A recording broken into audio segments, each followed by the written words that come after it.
மதிப்புக்கும் மரியாதைக்கும் உரிய உங்கள் அனைவருக்கும் அன்பான வணக்கம். மராட்டிய மாநிலம் கல்யாண் பகுதியை சேர்ந்த சோனியா சாந்தா சுப்ரீம் கோர்ட்டில் ஒரு மனு தாக்கல் செய்திருந்தார். அதில் உத்தரப்பிரதேசம், மேற்கு வங்காளம் உள்ளிட்ட 11 மாநிலங்களில் கைதிகளை ஜாதி ரீதியாக பாரபட்சமாக நடத்தும் விதிமுறைகள் அமலில் இருப்பதாக கூறியிருந்தார்.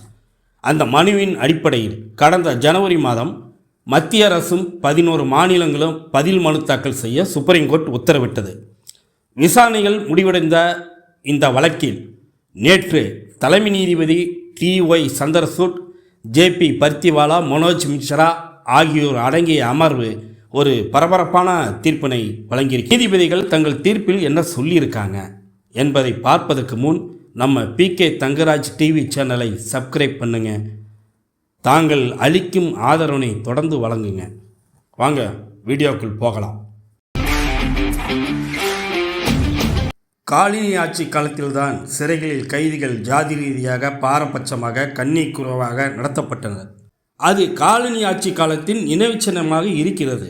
ஆனால் நமது அரசியல் சாசனம் SC ST ஆகியோர் பாரபட்சத்திலிருந்து பாதுகாக்கப்பட வேண்டும் என்று சொல்கிறது.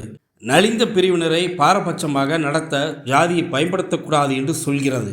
சிறைகளில் நலிந்த ஜாதிகளை சேர்ந்த கைதிகளுக்கு சிறையை பெருக்குவது, சுத்தம் செய்வது போன்ற வேலைகள் அளிக்கப்படுகிறது. ஒரஞ்ச ஜாதி கைதிகளுக்கு சமையல் வேலை அளிக்கப்படுகிறது.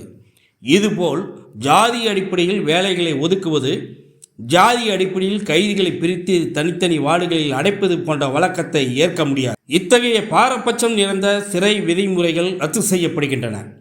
அரசியல் சாசனத்தின் 15வது பிரிவுக்கு எதிரானவை. இந்த குழு சமைக்கலாம், இந்த குழு சமைக்கக்கூடாது என்று வகைப்படுத்துவது தீண்டாமையின் அடையாளம். அதை அனுமதிக்க முடியாது. யாரும் துப்புரவு தொழிலாளியாக பிறப்பது இல்லை. ஆபத்தான சூழ்நிலையில் கைதிகளை கழிவுநீர் தொட்டிகளை சுத்தம் செய்ய வைக்கக்கூடாது. தொடர் குற்றவாளிகளாக இருந்தால் அவர்களுக்கென உள்ள சட்டங்களை பின்பற்ற வேண்டும். அதை வெடித்து ஜாதி அடிப்படையில் அவர்களுக்கு வேலை ஒதுக்கக்கூடாது. 3 மாதங்களுக்குள் ஜாதிய பாகுபாடு இல்லாத வகையில் சிறை விதிமுறைகளில் மாநிலங்கள் திருத்தம் செய்ய வேண்டும். பாரபட்சத்தை தடுக்க வேண்டிய கடமை மாநில அரசுகளுக்கு இருக்கிறது. கைதிகள் மனிதாபிமானமற்ற வேலைகளை செய்ய வைக்கப்பட்டாலோ, மனிதாபிமானம் இன்றி நடத்தப்பட்டாலோ அதற்கு மாநில அரசுகளே பொறுப்பேற்க வேண்டும். SC ST மற்றும் நலிந்த பிரிவினருக்கு எதிரான பாரபட்சம் தொடர்ந்து கொண்டு இருக்கிறது. இவற்றை தடுக்க உரிய சட்டங்கள் அமுல்படுத்துவதை உறுதி செய்வது கோர்ட்டுகளின் கடமை. இந்த தீர்ப்புக்கு உடன்படுவதாக மாநிலங்கள் அறிக்கை தாக்கல் செய்ய வேண்டும்.